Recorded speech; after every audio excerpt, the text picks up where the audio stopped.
Sit yourself down. Come on. It should be a good one. Game 2, ladies and gentlemen. We had a good game 1. Liquid versus Entity. Here in this game 2, yeah, exciting stuff. I mean, Zai on the Magnus. Ooh. I mean, he had a great game 1 on the Magnus, that a hero that, again, just one of the rarer picks right now. And to pull it out here on the offlane, it's going to take some confidence. But Zai showing us that he had barrels of that with the way that he was playing in game 1. So very interested to see if that works out for him. And over on the side of Entity, I think sort of the thing that stands out the most is sort of Pure returning to a bit more of an orthodox carry, right? It's not one of these sort of these Dooms, these ODs. It's a good old-fashioned Bloodseeker. Yeah, and Entity, it's going to be so relentless with their aggression that they have. This is not an Enigma that needs to use Black Hole. This isn't a Bloodseeker or Batrider that need to use their ults to get into the fight. Like, they're just going to be fighting, poking non-stop. And for Liquid, do they hit the RP? Do they hit the swap? If they don't, they might just get run over. So yeah, very much this is a nice little change of pace coming into this game too. And I'm excited to see it. We've not seen a lot of Magnus, honestly. We have not. I mean, I can't wait. I hope we get some sort of big RPs coming out. We've got, RPs from one side, Black Holes from the other.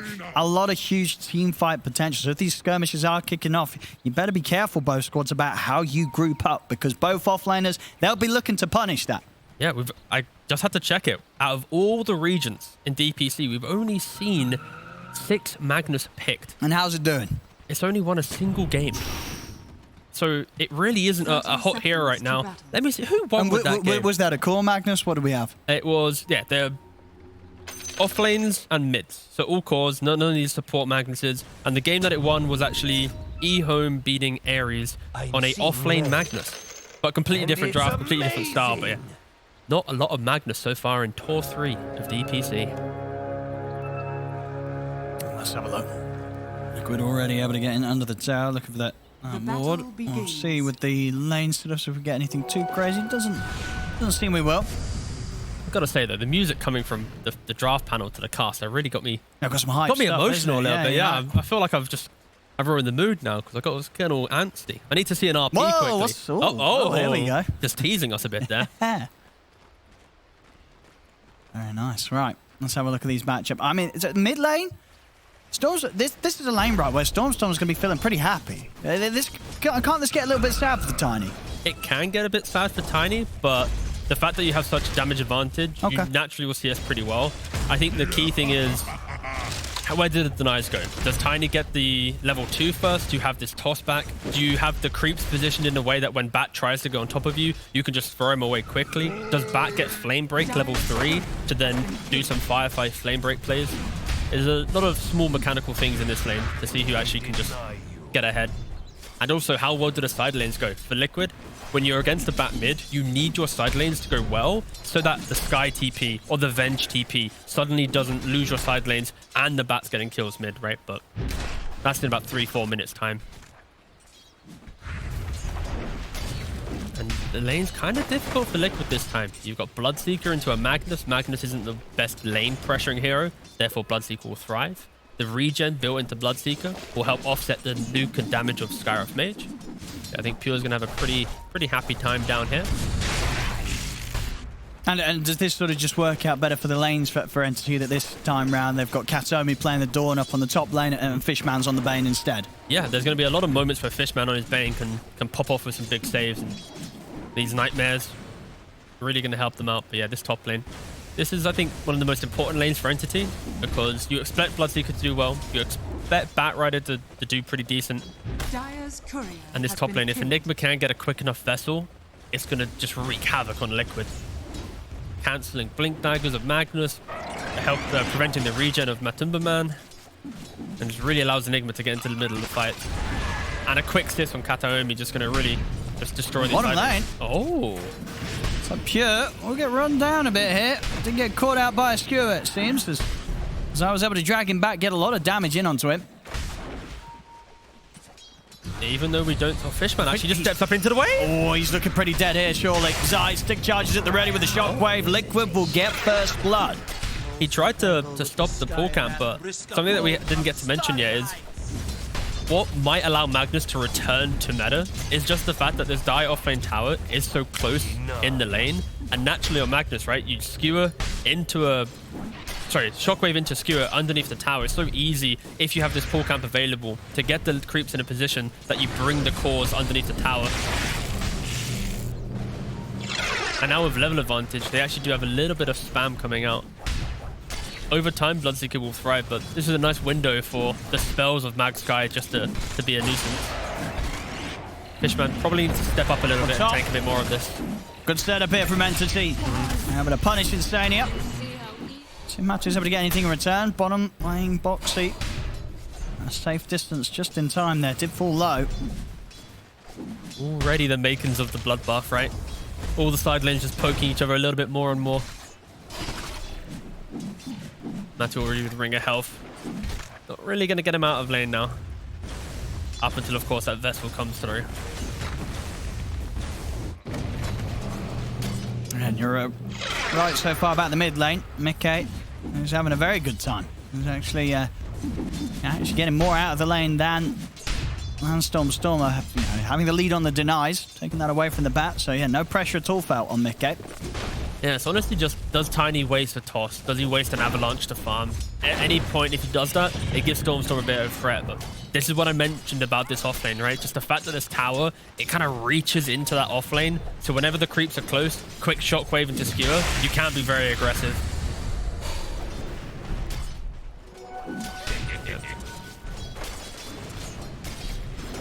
It is difficult though, and was quite mana intensive for Liquid to make those moves. Yeah, that is very true. And they don't have a Bassi or any... Sure, they got a stick, the Bloodseeker spam, but okay. Nice two-man skewer.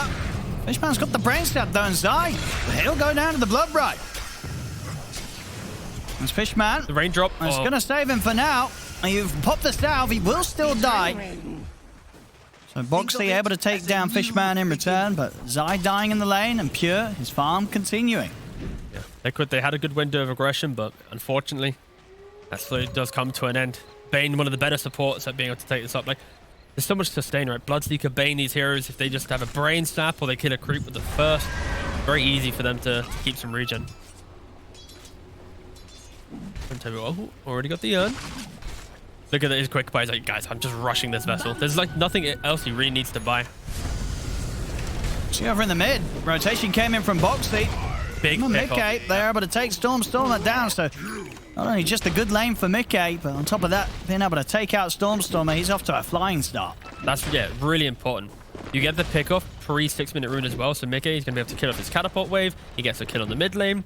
He's going to be able to then set up and check the ward. He already has a river ward, so he's going to know which rune it is. He's going to push this lane in now so that he's able to contest the rune for free.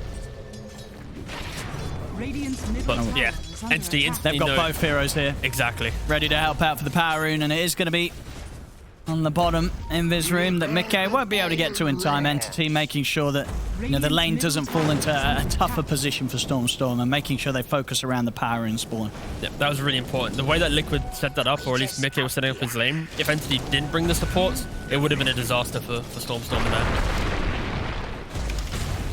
And now look at the damage there. This Batrider, he doesn't really want to get on top of this Tiny.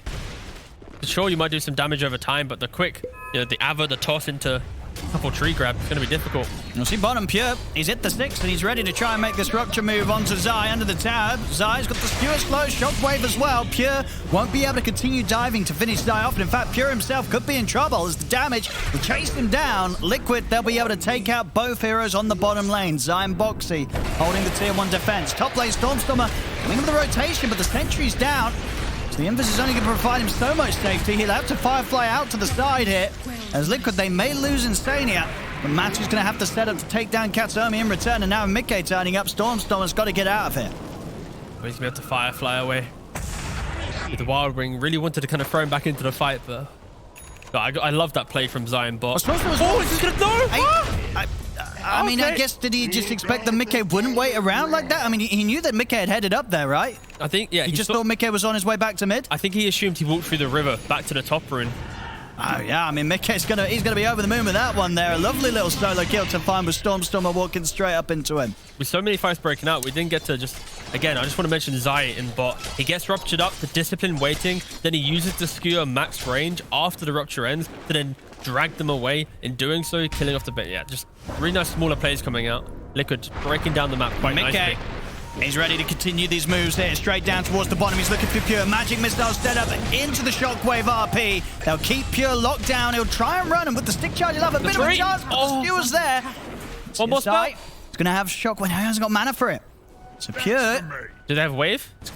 It's going to have Wave in one. Magic Missile's back up, so they will be able to find him. Pure can't escape. And in fact, Mickey might get the chance for more here. Katsuomi should be all right, though. Yeah, Avalanche used, but the toss wasn't quite at the ready. So Mickey already starting to make these moves, shaking up this early game and looking pretty good. 2-0-2 on the mid-tiny. Incredibly active. And look at his quick buy. We're seeing this kind of adaptation from these mid-tinies. Some people love rushing the blink. They want to take a fight, but we're seeing more tinies now go for the Echo Saber. You pick up the Echo quite early on. You farm a bit more intensively. If you make the movements and read the map well, you don't need the blink dagger to initiate. Just positioning and reading the map can help you, and it allows you to scale better into the game. You still get the blink, let's say 3-4 minutes later, and it means that you're not going to just suddenly fall off. It's the rotation from Pure. It's back in the game. He's going to look to try and make a move onto Matumba map. And they'll use the black hole. They'll drop everything here to try and take him down. But the Ancient Steel Silence does come in, and Matu, who's still alive, finally falls. But the damage has been done in return. Entity, they'll lose 2 heroes for that move. So much damage coming out from Liquid. Sure, you get the lockdown onto the Bristleback, but you're ganking him with a Dawn and a Bloodseeker. Early on, these heroes, they don't really do the damage. And might be able to get more out of this. Mickey. They're going to get more. He's ready to join in, and we'll get hold back by the Nightmare, but quickly able to take it off him to make sure that Mickey still has the space to move in and take down another kill. My God, Mickey is just popping off in this game. 3-0-2, minute 9. Pretty, I mean, an opponent and a bit away from Echo Saber. And you know, it's going to mean that the game's in a state which will be very difficult, right, for Stormer to sort of have the moves that he wants to do. He's going to have the bot stuns soon, but just the knowledge that wherever he turns up into these side lanes, there's a high chance that Mickey's going to be there ready to respond. And, you know, against this tiny, these early moves are not easy for the Bat to make. Yeah, Bat's the type of hero that you want to bring heroes to your lane. You want to force the map to be super small because Liquid's reacting. And in doing so, your side lanes do really well. So then when you buy your bots, your side lanes have gone so well due to the time that you bought that then you're offsetting that and just winning everything, basically. Batrider is one of these best heroes at the game. It's like a Timbersaw, right? Timbersaw, you normally win your lane. Heroes come to deal with you. In doing so, the rest of your cores do well. So when Timber and the other core sync up, it's naturally just going to be overwhelming. And that's not really going to happen in this game right now, just because how well I think Boxy and Mickey, the partnership of the Sky Tiny, has really broken down the map. And we got to see the highlight. Look how many quills just bursting throughout this just fight. So much damage. And of course, Entity having to commit both ultimates there, the Rupture and the Black Hole, to have a chance of killing Matu. And you very much see that in Pure's face, that it doesn't really feel worth it when you're committing so much for that move and you're losing heroes in return. It's not quite the move they need to shake themselves back into this game. Yeah, Matu farming a couple of stacks. And this is going to be a really disgusting timing, right? When you have just the natural Venge aura, the minus armor from the Venge, you have the Empower of the Magnus, the initiation of the Tiny, and then Bristleback behind that with some Ags Vanguard. Think about that with an Aegis on top. Like, they're going to be slapping so hard in some of these fights. Entity, they need to recover. They need to find something to get themselves into this game. Because right now, it's slowly slipping away with their inability to really do any damage. Sure, that fully changes with Bloodseeker having Maelstrom BKB Shard, Enigma Blink BKB. Items are Entity's best friend right now because their draft doesn't allow them to really pack a punch after the lanes didn't go so well. I'll be able to get the tower trade here. Toby with that pressure top, able to finish off the tier 1. Get himself closer and closer towards the Vestal Gold. Yeah. Gonna pick up the VIP booster now, but he needs to get a kill ideally, get some charges, then complete the Vessel and look to join his team. And Liquid straight away looking for a move off the back of taking the tier 1 bottom. 3-man smoke. Anyone they find is going to die at this point in the game. Magic Missile into Mystic Flare. Or swap into RP. Swap into RP, yeah. Plenty of things. Find the kills. Not the biggest, but they'll take it. Fishman shows in the mid. They just have so much cheap damage, right? When you think about Venge Sky support, sure, it doesn't feel like the most robust lineup, but if you're in the lead, you have the vision, you're running around the map, just point and click, right? See hero, use spell, get kill. This is the best window in the game for these supports to really thrive and enjoy. Just high-paced player. And Zion is Magnus. He's not farming up. He's not waiting. Joining his team, sweeping across the map. Really putting the pressure on Entity here. And Stormstorm, like at this point, the Bat wants to be in the middle of the fight, just being annoying, but he can't. If he ever steps up, he's just going to die. Yeah, there's so much that they'll be ready to throw at him if he tries to charge in. And of course, you know, the Venge in particular just making everything so much more complex for these heroes that want to go in with the ultimates, the black holes, the lassos. And if this Insania Venge is in position, he'll be ready with a swap. And suddenly things become a little bit awkward when you're Entity and you're trying to make that sort of initiation. But also, this is the type of lineup, the Liquid, they can get a little bit carried away potentially, right? You initiate poorly, the Solar Guardian from Dawnbreaker, Entity, clearly they're biding their time waiting for the BKBs. Bloodseeker and Bat both trying to get one out soon. And once that comes into play, that will probably change the script a little bit of the game. So it's more eyes on Liquid to try and get a lead. As the net worth is kind of bouncing between both of the teams. Money is close. Split a little more evenly amongst the cores of Entity, whereas with Liquid, much more top-heavy here in the hands of Matumbaman's Bristol. And that money's certainly going to a good place. He's 500 off having the full Aghanims. As Liquid, and push for another tower, and once again, Entity not quite in shape to defend, so that will be a second tier 1 taken. And look at Mickey's net worth. Because he went for Echo, not Blink, he's not forcing himself to join these fights. He's not demanding, guys, we've got to smoke with this guy. We need to have a toss into Mystic Flare. No, he just picked up Echo, he pushes out mid, he farms his small camp. Sure, in these scenarios, some people might get picked off a couple times doing it, not going for kills, but right now, just a super fluid game from him. Fishman, he's going to be found just in time there by Instania. He's got the Nightmare, so should be able to run. Oh, Tumblr's boy. We'll have to take the walk back home now with the TP on cooldown. Actually, but Mickey's coming in with a haste rune. So there won't be any walking away for this Bane. Mickey just runs him down, picks up another kill. Avatos into not even looking. Doesn't even look at the explosion of Bane dying. Just runs away with that haste deeper into the jungle. Look at the positioning of Entity. Minute 14. Everyone's hugging a tier 2 tower right now. Yeah, Bloodseeker's retreating from the dire jungle. We'll see it again. Okay, just look at the minimap in this highlight, right? Everyone's kind of pushed up farming the lane. As soon as you see Tiny run down, everyone's just... Look how scared they are.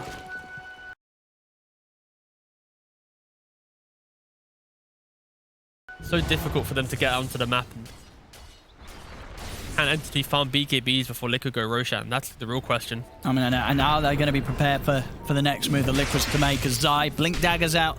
This is towards him on the courier, and Matu has the full Aghanim. So the fight that Liquid's going to be bringing next time round is going to be difficult for Entity to deal with if Liquid get the jump. Entity have not been able to have any forward aggression. At this point in the game with their draft, you would have expected maybe some aggressive jungling of Enigma, some Batrider plays with Solar Guardian to cover. But they're going to try now. They need to try something. See what they can find. They have the vessel, but no charges. They need to find a quick pick into then hopefully looking for the secondary fight. I mean, finding Zai would be great, but Zai, quick with the Blink Dagger, he's away. Entity, they won't be able to catch him by surprise. And this hurts. This hurts so much. And now back to farming. The team right now, they're probably in the comms like, guys, all right, just, okay, get the BKBs. Wait for Roshan. Make sure, don't allow them to sneak a Roshan. It's going to go down quick with the goo, with the minus armor, with the empower of Liquid. If they get into Roshan uncontested for 15-20 seconds, it's going to fall quite quick. Yeah, it's a scary time now for Entity. There's a blink on Mickey, blink on Zai, Aghanims on Matumbaman, and also an arcane rune in the bottom of Mickey. So Liquid, they've got a lot of tools to fight with. Entity, ideally, they lose the support here. Fishman tanks this movement. They're going to be happy. It's the best of a bad situation. And indeed, Fishman will be found. And that means the info's there for the rest of Entity to safely get themselves away from Liquid. Yeah, both teams done a really good job of just breaking the smokes and reading each other's movements. If either team is successful with a smoke, it'll give themselves some entry into the game. For Entity, it's about recovering, accelerating the farm to BKBs into entering some of these better team fights. And for Liquid, they need to find a good key pickoff to unlock some aggression, to unlock Roshan. You love to see how when the smokes don't connect. So much discipline from teams not to fall victim to it. And look at them. Look at this sea of sentries from Liquid. Straight down the center of the map. It's just poof, no vision for you. Kataumi, he does get picked off eventually. Yeah, they'll head back for a kill here, Liquid. Looks like they don't want to be in a rush to to push the tier 2 bottom. They're more than happy to just try and back up, split up, make sure that Entity don't feel that they have sort of the safe area in Liquid's jungle to enter and find farm. There's Matu and Zai still hovering around the bottom. Zai teasing with the ability to set up onto Stormstormer, but wasn't quite in range for a potential RP, so holds off for it for now. See, in fact, over to the side, the chase. Stania with the swap in to close the gap with the magic missile. They need a bit more, though, to be able to take him down. Great toss and avalanche. We'll see the counterplay come in with the heals from the Solar Guardian, and that will allow the space for Pure to back off. And Stania now the one in trouble as he's been ruptured. Katsuomi takes him out with the Starbreaker. A good reaction there from Entity, keeping Pure alive, keeping their carry safe. Katsuomi will get jumped back upon now, the Nightmare, to hold back the Matsu, and in fact with the feed script that we have to lock down the two of them momentarily, make sure the Katsuomi had the space to back off. Fishman, he will pay for this though. Matsu's in on top of him, they take down the Bane. There you go. Yeah, so close to the BKB's Entity, they didn't want to force this. Batrider about to complete his Bloodseeker in the top side of the jungle. Looking at the fight like, nah lads, sorry mate. 600 gold away. That entire fight started by Venge going for the initiation. Sky actually had cooldown on his Mystic Flare. Would have led to a death, but used it prior. And what do you sort of feel the plan is for Entity with regards to being able to deal with Matu Bristleback? You know, he's already having a great game, he's incredibly farmed. Are we just going to sort of see the Silver Edge come out anytime soon? I mean, it doesn't look like it for Pure. He's going to go for the BKB into the Basher. How are they going to be able to kill this Bristle? I think, well, Entity, they already have some natural answers, right? You've got the Rupture to keep him in place so he doesn't walk around. Okay. You have the Nightmare into then a Fiend's Grip if you can keep that going. The Lasso, even a Black Hole. There's a lot of ways Entity can just keep the Bristleback idle from just clicking using spells, getting those cool stacks out there. It's just, can they get the fight in such a way that they can keep the Bristle idle whilst killing off everyone else? Bloodseeker is one of the better heroes in the game by ping-pong around the map, you know, getting the quick kills, running around, getting the clicks off, but still a couple items away from that happening. I think if you're Liquid, you are slightly nervous about how do we take the fight into the double BKB, the triple BKB timing that Entity will eventually have. And you see Liquid, they've respected Entity's damage around kind of localized areas because they haven't rushed to the pit yet. If they go to the pit, they're going to be playing into Flame Break spam from Batrider, Midnight Pulse, even Blood Rights. I would like to see Liquid maybe look towards getting Roshan pre-BKBs, but that's only, you know, a minute or two away for Entity. We'll see what they can do here, Entity. Blink Daggers on the way out here for Toby. So they've got the Blink on the Enigma, need the BKB for Stormer. Pure, only 100 off his BKB, so good timings now for Entity to try and make a move themselves. Pure's ready to head over and join them. See a smoke here from Entity. And Liquid read this on the map. The lanes are in a pretty good spot for Entity. Heavily pushed up in top and bot lane, mid already pushed in, so creeps aren't really given much information for Liquid in regards to where Entity's positioned. Yeah, Liquid retreating to their own triangle. Being very careful about how they approach the high ground, but as it is, Liquid, they're elsewhere right now. See who shows first. Zai on the low ground. They have the high ground ward. They see Zai there. Oh, Zai moving back away. Just in time as well. They may have seen a chance to jump him. Neither team had scan in this engagement. At such a pivotal moment, 21 minutes in, having access to scan really would have helped here. Now Matu, he's going to be one that charges up here. Now, this is not an easy hero for Entity to really deal with. It's the RPU straight away from Zai to waste the duration of the BKB from Stormstormer. He'll still try to push forward Stormstormer, but he has to be a bit careful with BKB coming in. An instant swap there to break Stormstormer away from Zai. Stormstormer tried to go in with the lasso. It's 2 dead on Entity. The avalanche from Mickey catching Stormstormer, tossed as well from the high ground. 3 dead on Entity as Liquid, they were prepared. Yeah, just a slow walk down, honestly. Entity, they half positioned themselves in this in the dire jungle, but in doing so, they didn't really have much entry to the fight, right? A very good sort of control of just dealing with what Stormstormer wanted to be able to do there. And finding the opportunity to try and go in with the BKB after, you know, Matsu sort of forces him to react as he chases him down, and then bam, RP wastes a good few seconds of the BKB, and as soon as that lasso comes out, Instania's on top of making sure there's no chance for them to have any sort of opportunity to kill Zai off, despite getting incredibly low on the Magnus. They also used quite a lot on the Magnus, right? They used the Rupture. Yeah. He's been found here. He's going to have the heals coming in, but his BKB, of course, still on cooldown. He'll try for the TP out, but the physical damage is there. That's pure out for 50. I love that play as well from Meke. Toss him outside of that Solar Guardian, prevent the heal and the evasion. Get the fight going. Yeah, Liquid ramping up now to only to 7k lead.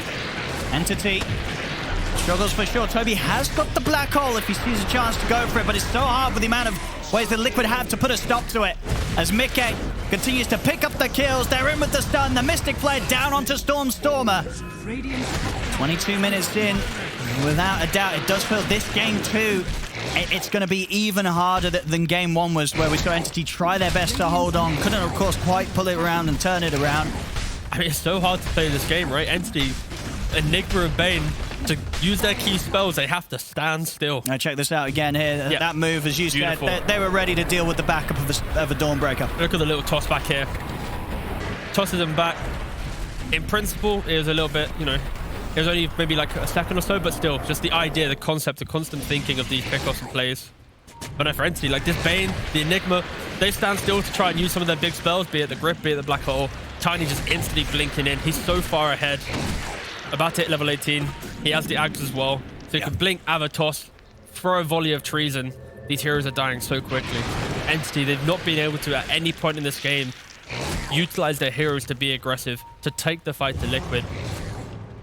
Yeah, Liquid just playing a beautiful game so far. And now Zai with the Lotus Orb is going to make things a little more complicated as well, especially for these heroes that want to drop these BKB piercing single target ults out, the Ruptures and the Fiend's Grip. If Zai's quick with the Lotus, it's going to put a stop to that sort of play in the mid. Zai, it's going to get the jump in. The RP, and the damage there for the trees that Meke has coming in from the sidelines with that Aghanims. The Stormer goes down pure, he's dead as well. All right, hold up. Look at the damage of the Tiny right now, okay? Empowered, DD. Those trees hurt. Those trees really fucking hurt. What do you mean? See, we get a replay of that one. I mean, just disintegrating there to this entire forest, chucked at him. Oh, man. We've been mentioning the Empower on the Bros about this entire time, but yeah, we completely forgot to mention the Empowered Tiny plus Venge. This is the hidden combo, of course. Look how quickly the base falls. Yeah, I want to... Oh, man, I'm just... How do you if we could just zoom in. I don't know how you're surviving through that. I mean, of course, he's going to be picking up the Daedalus as well next, Meke, if the game goes on that much. I don't think anyone can. Making sure that he's ready to just delete heroes with these trees that are going to come flying at them. Look. Oh, God, that is some godly numbers. Radiant's bottom tower is under attack. Both Bristle and Tiny, at some point in the game, can hit for like 700 each. A pop. That is filth. Entity just don't have the damage at all to deal with these two Titans. Oh, here we go. So a little RP. Zai's like, you got him, boss? Yep. Here come the trees. Bam. Look at that. The Stormer just disappeared. 3 hits there. 3 trees, that's all it takes. 3 trees and the bat's gone. God. Just imagine, yeah, he's got the Daedalus. Get a Daedalus on top of that. You know what, Meke? You've been playing so well. Treat yourself. Get a Rapier too. Why not? It's been so long since we've seen Tiny with an Axe, but this really is the lineup to utilize it. Are there enough trees on the map, though? I mean, and that's going to be a step up in the damage as well, right, when he hits the 20. Oh, no. That's a 40% increase, right? That's a lot of damage. And now getting his right-click damage up, of course, that's going to make the trees hurt even more. So you thought you saw big numbers there, you're going to see even bigger ones. How do you stop this? The Lotus Orb on the Bristleback, you can't lasso him, you can't rupture him. Currently, the Black Hole, you still need BKB, you need Lincoln, we mentioned that during the draft panel. Like this, Enigma unable to really play Dota right now because of the Venge, because of the Ancient Steel of the Sky. Hard. I feel like, in the last game when Entity was behind, it was sort of possible to sort of theory craft these sort of perfect situations in which they could hit Liquid with a team fight that Liquid's unlikely to find answers for. This time around, it's very hard to even think of the scenarios in which Entity's going to be able to take a team fight against this. Yeah, 100%. It's so much more difficult this time for Entity. They don't have that innate way to force Liquid into an opportunity where Black Hole feels good. Just you see from the discipline of Zai in this game as well, putting the Lotus Orb, sitting at distance, hugging the trees, breaking the smokes. And Liquid really just not messing around in this game. And they're ready to dive the base. Zai just goes straight up there, tears Kataomi outside of the base. Pure stepping up. There's going to be a blink up here ready in a minute. We'll be able to find on the back lines here, Boxy. With the grip. Oh, okay. There from Zai, but it might not matter. Matu charging in with the BKB. Running down Storm. We'll see the double buyback coming out from Entity. Matu, I don't think he's going to be scared of this at all. The trees are coming in. Here comes the trees. Matu with a triple with an ultra. It's over. GG. Too much physical damage from Liquid Slime at that point. They just tear through them all. So Matthew had an ultra kill. He was about to try and club down Bloodseeker, and then Insania just swapped him away so he couldn't get the rampage off camera. Oh, that's actually you pretty cheeky great. devil, Insania. Matu wanted his